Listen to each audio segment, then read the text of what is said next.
Hey there, gardening enthusiasts.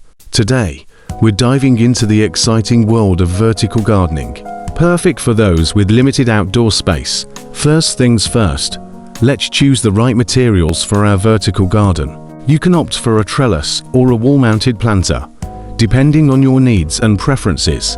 The beauty of these options is that they can be customized to fit your space perfectly. Next up, we need to select plants that thrive in small spaces. Think about your climate and the sunlight your garden gets before choosing your greens. Some common picks are herbs like basil or thyme, which are great for herb gardens. Don't forget to incorporate some colorful flowers like marigolds or pansies to add a pop of color to your vertical garden. Now comes the fun part, planting. Make sure you provide each plant with enough soil and water it regularly. Remember, this is an ongoing process, so maintain your vertical garden by trimming and pruning as needed.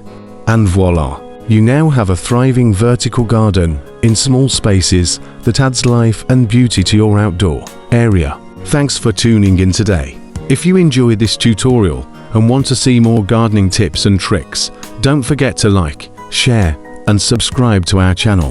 Happy gardening, everyone!